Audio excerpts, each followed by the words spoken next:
What is up, guys? PieMuffin here, and we are back with our Sword Art Online Alicization video. The last one I did on the anime, I believe, was my review of part 1, because I didn't do episodic reviews back then for Sword Art, because I think back then I was still just kind of trying to just do one thing. But I figured I'd try this out. You know, we'll come here every week, assuming you guys like it. Like, honestly, if this video gets, like... Because I'd say my videos range roughly from, like, 80 to, like, 200 views, like, normally. If we get around, like, that, then I'll keep doing these. But if this gets, like, 10, 15 views, I probably will just do one at the end of the season. Or, because this is going to be a split-core season, by the way, so... there's probably going to be 24 episodes, so they'll probably do 12 episodes, and then I guess they're going to go on break for probably like a month or two, and then come back for the other 12. It's not going to be as long of a wait as this one was. Excuse me. But they do want to make sure, because that's when the bulk of all the war, because it's called War of Underworld, so it's not a spoiler that there's going to be a war. Most of the bulk of the heavy, like, animation, like, battle war stuff will be in those second 12 episodes. Like, there will be some stuff in this first part. And I'm going to try not to spoil anything too big, because I did read... So, I read book 15, which is probably going to be the first, like... I want to say, like, 4 or 5 episodes of this season.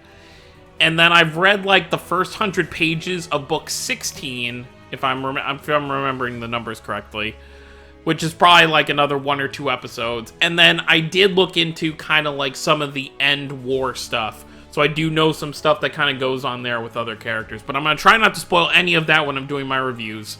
Because obviously, if you're just an anime-only watcher, you won't know that stuff. But let's go ahead and talk about this episode. I was very interested to find... So this is a little different. I'm not going to go over what they changed, just because it's kind of spoilery, but let's just say there's a backstory for a certain character we're going to meet a little down the line that the book starts with before what we saw in this episode. But I'm guessing they're deciding to move that around so it fits better, because obviously if the season started and you just got a backstory of a character you have no idea who they are, I feel like it'd be kind of weird. It kind of worked in the context of the book, but I feel like in this situation, it really wouldn't work that well. So they're probably moving that forward to when we're actually introduced to the character to give his backstory. So obviously this episode starts with kind of the 6 months later thing. So 6 months have gone by. Alice is living in a cottage, essentially, right outside of Rulid with Kirito. And Kirito is obviously in a comatose vegetable state because of what happened inside, what's it called, Raft? Raft was obviously attacked by some outside force, you know, some people, some military, attacked, and they messed with some of the equipment, and it caused Kirito's Fluctlight to essentially get fried. So he's kind of in, it's kind of a, it didn't really help that the stuff with Yu-Gi-Oh! Had just happened before that happened, so it's kind of like a mix of the two things. So his Fluctlight is fried, so he's kind of in a comatose state, but at the same time, he's also very upset as to what happened. So both those things combined kind of give you what we see Kirito in now. So essentially, Alice has been taking care of Kirito for 6 months. You know, she takes on these odd jobs from the village, you know, as you saw in this episode, that like sleazy woodcutter, you know, that was trying to essentially hire her as like a personal whatever, was you know, asked to do another job, and she gets paid for it. They won't let her live in the village, but they'll allow her to do jobs for them to where she gets paid. So that's the whole thing with that, because they essentially see is that Alice, you know, she basically went against the, you know, the Pontifex and everyone at the Integrity Knights and stuff like that. But moving forward, we see kind of the whole thing with Eldry showing up, which was pretty cool. I wasn't expecting it this fast, because when you're reading the books, it feels like stuff takes a lot longer than it would in an actual anime episode, which I keep having to remind myself that everything I've read is really only going to be like the first 6 to 8 episodes, and that still blows my mind with all the stuff that kind of happens there. But, you know, books taught, you know, they write down all the emotions the characters feeling, everything they're thinking, which obviously doesn't always translate to the anime. So, Selka shows up. We get to see that whole thing, which is really cool. Selka still sees Alice as her sister, even though it's a completely different person, because the way things ended in the first part of this, the original Alice is now gone forever. Same with Yu-Gi-Oh! They're both just gone. So this is just Integrity Knight Alice is now the real Alice, which obviously is something that's kind of hard to think about if you're an outside person looking in. Selka just knows what she sees. She sees her sister, and that's her sister. So it doesn't matter to her that, this is Integrity Knight Alice. To her, Alice will always be Alice. So that was kind of nice. You get the scene, which I'm sure made some Asuna fans upset, where, you got Alice and Kirito basically sleeping together, which... you really think about it, if Kirito's in this comatose state, he has to be in a literal wheelchair for 6 months. Alice probably changed his clothes, brushed his teeth, helped him shower, all that stuff. So, you just gotta keep that in mind when we're moving forward. And, in Alice's defense, it's not like she knows that he's from the outside world or that he has a significant other. All she knows is what she learned about Kirito in the short, probably few days. I'm trying to think, how many days it really only probably took them a couple days from when Alice and Kirito were outside the cathedral walls to them getting to the top and beating the Pontifex. So yeah, she doesn't really know that much. She just knows that Kirito is this swordsman that essentially freed her from her shackles and helped take down a corrupted, essentially, leader who was going to try and turn half of humanity into swords, essentially, these giant robot sword things. But another thing I actually forgot to mention, they actually do a flashback to, essentially, Berkuli, who is going to be the new leader, essentially, for now. Obviously, because they don't have a leader, they need someone to lead them during this upcoming crisis. Basically telling all the other Integrity Knights what had just happened. He went upstairs, he saw Alice. I'm sure Alice explained everything to him, and then he went down and explained everything to them. And of course, Eldry immediately is like, shouldn't we assassinate, or not assassinate, but he wants to interrogate the I don't really want to say accused, because I don't feel like... Basically, the people who were the cause of all this, Kirito and Yu-Gi-Oh!, which obviously you can't interrogate someone who's dead, so Yu-Gi-Oh's safe from that, but obviously Alice was not going to stick around to have, the person who essentially saved her and all of the human realm there interrogated and treated as a criminal. So she saw that kind of stuff was going to happen, so she took Kirito and she went off. Obviously, this isn't shown in the anime, but in the light novel, you actually do get a scene where it's described that Alice did build and it might have actually been in the episode, but I only watched it once, so I didn't see if this was actually mentioned that Alice built the cottage that they live in with her own hands. So that's also mentioned there. So back to what I was saying before, Eldry shows up one night, and essentially he's begging Alice to come back to the Knights because there's going to be this upcoming war with the Dark Territory.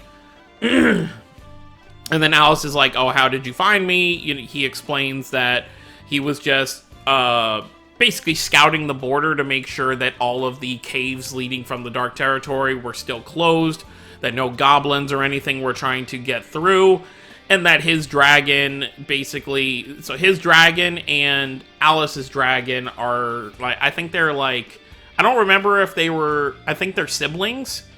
And so he basically allowed his dragon to go where it wanted to go, and it led him to Alice. So he tries to basically get Alice to come back. Then he sees Kirito there, and he's like, oh, you're only staying here and you won't come back because of him. Well, then I'll just kill him right now, which obviously Alice, that's a big no-no. And I'm kind of jumping around here because I'm trying to, kind of remember when stuff happened and whatnot.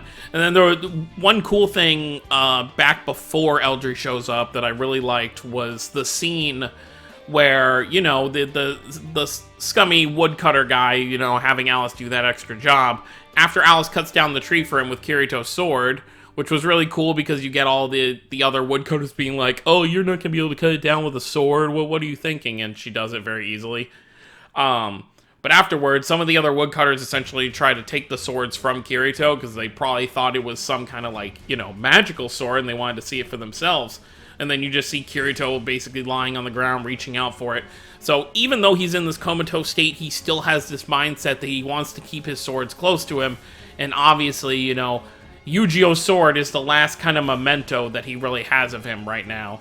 So not having that sword in his hand is a very big deal for him. So there was that. So back to the Eldry stuff. So Eldry basically accepts that, you know, Alice isn't going to come back. He bids farewell and, you know, he goes off. This conversation went a little bit in more detail in the light novel, but they got the main points across in this episode. So I'm not really going to fault them for that. It was just kind of, I feel like it was more drawn out in the light novel with him trying to convince her to come back. So Eldry leaves. That's pretty much that. Alice gets in bed. Like I mentioned, they sleep together. So Alice gets Kirito ready for bed. They get in bed.